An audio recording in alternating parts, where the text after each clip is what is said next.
I don't think 50 million is a good price for Madueke. But when you think about the wages being so cheap, you semi can justify Arsenal going for him over some of these other players. No, I completely agree with the wages. If it is 50k to be believed that, it's a non-resigning because you can always move him on. But the issue that I have, it's nothing to People are do saying with nobody knows what Madueke is earning at Arsenal. Well, I can show you reports where they said he's going to be on the same wages. And if we can tell, and if we know what his wages were at Chelsea, we pretty much know he's going to be on the same wages at Arsenal. Anyways, go ahead, bro. Yeah, I mean, let's just assume, right? Like, obviously, I know Fabrizio's also said he's on the similar wage package to what he was at Chelsea and stuff like that, I'm which not is saying fine. it's a Like, good signing. I'm just saying. yeah, like for me, it's more to do with the overall. Like, I just don't understand the transfer fee part of it. I mean, okay, the wages, I understand why they'd go No, but for I it. was just saying, comparing it to Kudus's deal, you can't really compare it. That's all I was saying. No. Like it's not even forget. Even if you ignore money, you can't compare it to the Kudus deal because Kudus isn't coming to be a backup. That's the crux of the matter. He's not going to come in and sit behind Saka or sit behind Odegaard or sit behind any other position we're willing to play him in. That's the problem. We were never going to get Kudus. Like the reality of the matter is, you also need to people need to understand.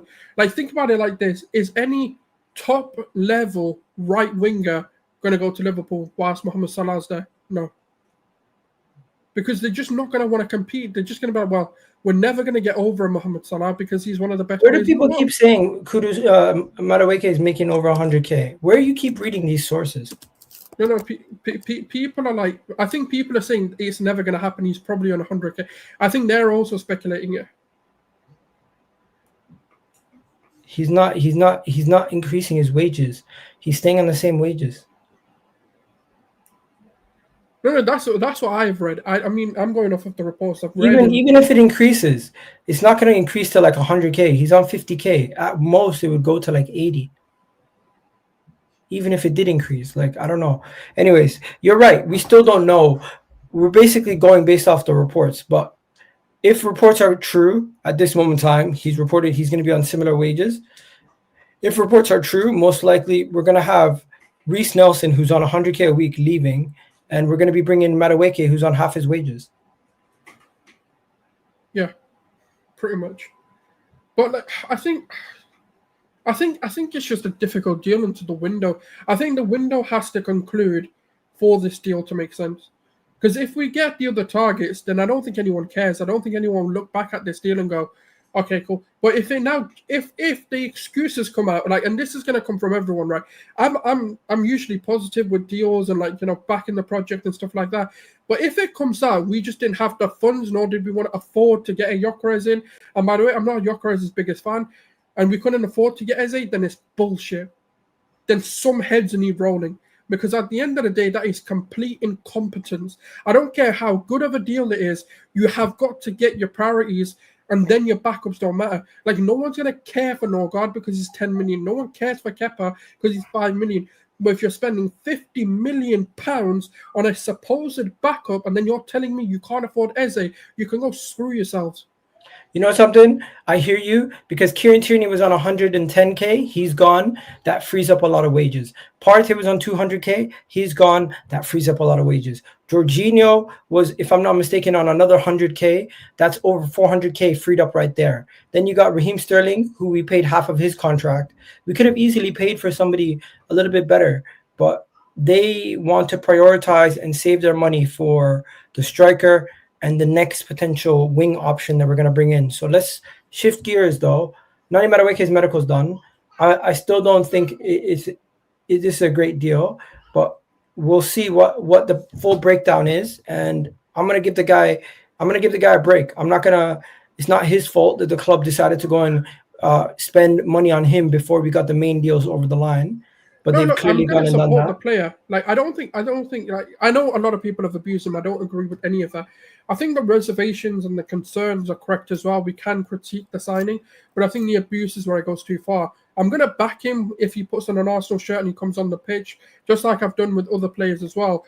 But I'm also going to critique the signing. It's not a positive one unless other players come in.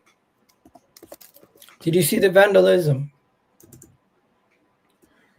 Did Yeah, you I did mean, you see what they did? no, Now, in yeah, case yeah. anybody doesn't know what I'm talking about, I'm gonna show you Arsenal fans.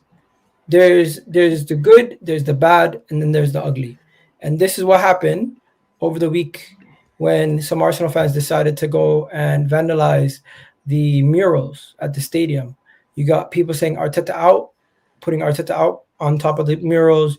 You got people calling Arteta see you next Tuesday. You got there was already paint on the Kroenke's mural for a while now, and somebody added Mikel Moreno, of course. But then you got this part here with Arteta out being added onto that recently. And to me, it's just like, I get it, fans want to voice their opinion, but at what point do they realize that some of these things just makes you look like a dickhead and you're not actually doing anything to benefit anybody? You're not helping the fan base, you're not solving anything. You're just making yourself look like an idiot. And whether you like the transfer or not, with the whole Thomas, the way that we've dealt with the Thomas Partey situation, for us to be so outraged about the Noni Madueke situation to the level where we're going and vandalizing stuff, it's just a little bit overboard. I mean, look, that was always going to happen. I mean, do I agree with it? Look, I think there's other ways of doing it, but I completely understand it. And I know people aren't going to like to hear that, but I do. At the end of the day, look, the reality of the matter is you've got to look at it from a fan's perspective as well. It's been 5 years. It's been 5 seasons where we haven't won anything. I I'm know not you're going to not do. justifying it, but it sounds like you are. You got to chill for a bit. No. But you can justify it though. You You've got to can't also justify people just no. You going can crazy. you can no. You can though, because you've got to understand fan frustration. Because at the end But of the when day, are the fans going to realize the club clearly doesn't care what they say? that's where the problem lies. You have, because if the problem is, right, we can't have it both ways. We can't, as But fans, what be club? positive. But what club runs based off what the fans think? No. It's not about what we think. This is when you okay. Let me land the point, and then you'll understand where I'm going with this. As us, as positive fans, right, we'll go in, we'll support the club, we'll do everything we can. But at the end of the day, if they feel there's a negligence, right, and they're not delivering their part, it's going to get toxic. It's obvious. It's so obvious. And I'm not, by the way, it's not the abuse that I'm talking about. I'm talking about the toxicity. Because you cannot sit there and tell me that the club doing what they're doing and like fans are going to lose their heads. It's going to happen. It's going to get. Did you see what they did with Wenger? Wenger is far greater, than what Arteta's done. So for them, they need to also understand, look, there has to be deliverables. There has to be something that gets delivered. Because rather, it's not about me justifying it. It's not about me saying that what they've done is right. This is going to happen. It's inevitable. Because at the end of the day, they are going to think because the thing is, look, if he goes another season without winning something, how do you justify it? And they don't take any actions at all against Arteta, is going to get toxic. I'm not going to do what they do and say 20 years, 21 years. That's not on Arteta. That's not maybe even on the Kroenkes. But the project that they are trying to deliver is on them. And fans are rightly going to get frustrated with this. And they're not winning anything. They're not seeing anything. But you're telling me Madueke is good enough. And this No, is but where I'm the saying, frustrations like, are. you going out there and painting Arteta out on a bunch of murals is not going to get anything done. That's my point. No, absolutely, I agree. What it does, I what don't it think does, it that's the makes you right way feel of doing better. it. I'm not stupid. I understand the frustration from Arsenal fans. I'm a goddamn Arsenal fan myself. I get it. But going out and vandalizing murals outside the stadium does not make anything better. No, it doesn't. And I'm not, by the way, Going I'm not online saying, and abusing Noni Madueke does not make anything feel better for you. no, absolutely. I'm not saying what they've done is right, by the way. I'm not saying their actions are right. But what I'm saying is the club need to understand that frustration, toxicity are going to come back in. The reason for this is how positive everything's been. And if we're not achieving, if they're not delivering, if they're okay not winning, that's where the fans just can't accept that. Because you can't go 5, 6, 7, 8 years and go, yeah, it's all right, we didn't win anything. Oh, you want another Chelsea reject? Yeah, cool, we're all right with that. Because the club has to be held to account at some point.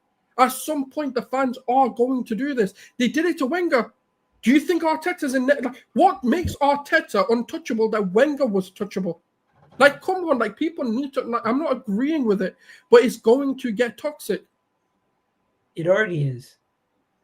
That's the thing. They have to understand. It already is. It's not going anywhere. We know this, souls. One thing you're telling me is nothing new. We know that it's a ticking time bomb. We know that Arteta's not going to be given time if things don't go well this season. But that's from the fans' perspective. I don't think the fans view it the same way as the club. I think the club gave Arteta a new Should I contract, tell you and again? regardless of what happens, you think this is bad. I'm telling you, what if they keep him on? And this isn't my perspective, by the way. I don't think this is what should happen. But if they go another season and they don't win a single thing, this mural shit is nothing. I'm telling you. Yeah, I know. It can get worse. It can get worse. I know. Let's. You know what? Hopefully you enjoyed this video. Please do hit that like button, hit that subscribe button if you haven't already done so, and leave a comment down below what you thought of that video you just watched.